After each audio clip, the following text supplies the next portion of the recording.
One of the difficulties I've faced in operationalizing a concept was picking one from the start.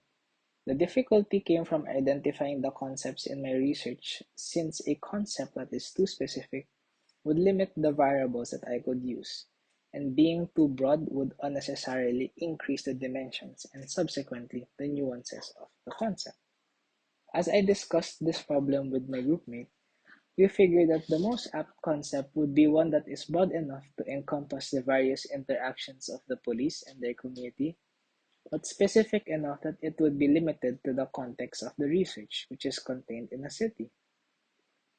The concept that I have decided to expand upon was the police and community relations.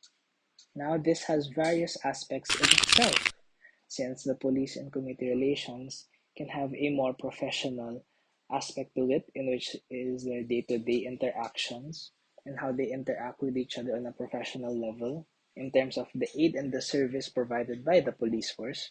Another is the more interpersonal relationship that they have, which can be seen in how they interact with each other outside of the work and how police officers act when they're off duty.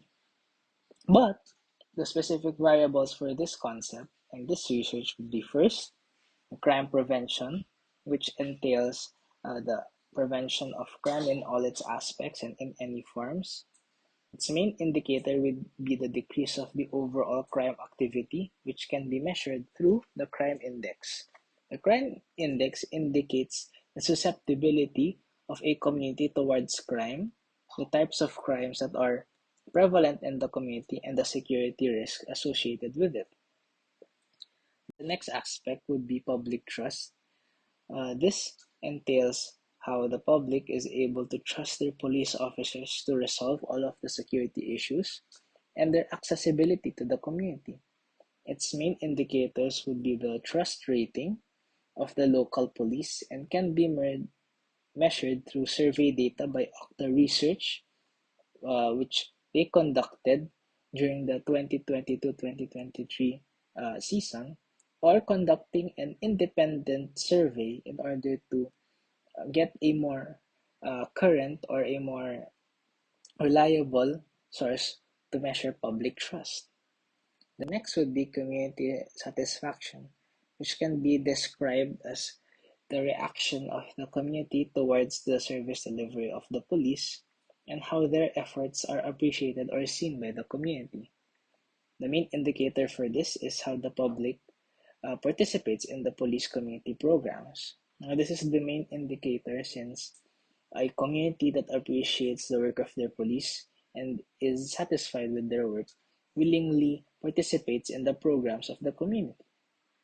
The main data source for this would be through semi-structured interviews with both the community and the community leaders in the area in order to get a grasp of their more lived-in experiences with the police and the programs that they have participated in. The last variable would be community development. Now, community development has various aspects and can be measured through various ways. But in this research, the main indicator would be the police involvement in local projects. Now, this attempts to measure the role of the police besides their security role and more on how they interact with the community in more local projects that help develop the community and create bonds between all sectors of the community. The main data source for this one would be the interviews with police officials, since on a more administrative level, they give us an idea on what types of programs police are uh, willing to help in and the frequency in which that they are able to participate in these local projects. Now, all in all, uh, this is only one of the concepts that's going to be used in my research, but it represents the main or the umbrella term that the research will dwell upon and the concept that it hopes to expand upon through uh, further reading and looking into data and conducting our own independent data.